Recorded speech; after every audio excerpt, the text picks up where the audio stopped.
Ayan, welcome back mga boss. Panibagong video na naman at panibagong araw.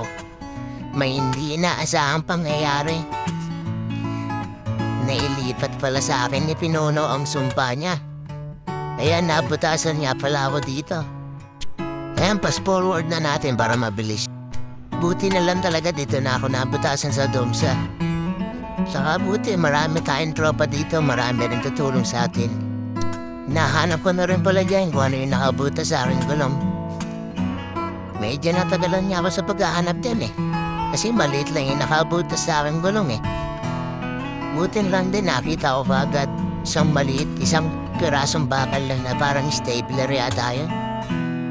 Pinatanggal ko nga pala yung gloves ko dyan para malaman ko kung ilan yung butas at makaba ko kung saan yung butas.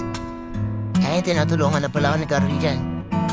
Medyo nahirapan nga pala ako hanapin yung butas dyan eh. Hindi ko makaba eh. Sobrang late lang kasi. Buti na lang talaga naisip ni Boss Eric na magbigay ng sabon sa katubig para malaman mo po agad kung saan yung butas. Napakadaling talaga, Boss Eric. Maasahan ka. Napansin ko nga dyan, dumami na yung manonood ko eh. Si Carl, si Kim, si Althea, si Astig. Yung si Carl dyan yun. Oo, ang ginagawa mo dyan, Carl. At ayun, nakita ko na rin pala yung butas dyan. Punasan mo muna at lihain daw. Lihain ko muna daw bago dikitan para mas mandikit. Yun ba talaga to si Dexter? Buti na lang talaga, meron kang gamit, meron kang patch kit. Teka, kuha muna ako ng basahan. Kim, imekos-mekos mo muna yan. Kukunin ko na yung basahan kay Boss Eric. Ayan, punasan mo muna. Para mas makapit. Siguro may tinuturo dyan eh. Parang nakikita niya na dalawa daw yung butas eh. Sabi ko, tigilan mo Kim. Ako iniisa lang yung butas, paparamihin mo pa eh. After ko nga pala dyan lihain at punasan. Dinikitan ko na ng rod B na ginagamit ni Dexter araw-araw. At dinikit ko na yung patch kit. Napansin ko sa likod ko, dami na po ng taong nanonood. Sabi ng mga bossing natin, boss, ano nangyari? Hindi, boss, napatanda ako. Pero okay na. Nagawan ko na ng paraan. Nandikit ko na pala yung patch kit dyan. Antay lang dahil na mga ilang minuto.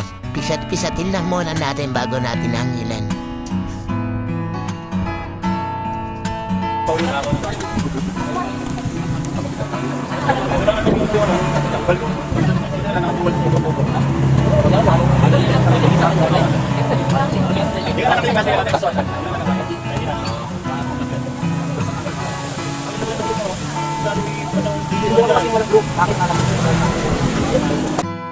At yan, makalibas na ilang minuto. Tuyo na nga, at yan, kinakabit ko na siya. Nagmamadali na nga ako dyan eh. Kasi pupunta pa kami na bayan ng Angono, manonood daw ng parada ng mga higante. Ayan, buti na lang talaga nandiyan si Dexter. Salamat nga pala sa'yo, Dexter ah. Isa kang malupit na kaibigan. At ayan, pababa na kami ng Domsa. Pupunta na kami sa bayan ng Angono. Ayan ang mga kasama ko, si Hendrik, si Diyos, Dexter, Romnick, Bentley.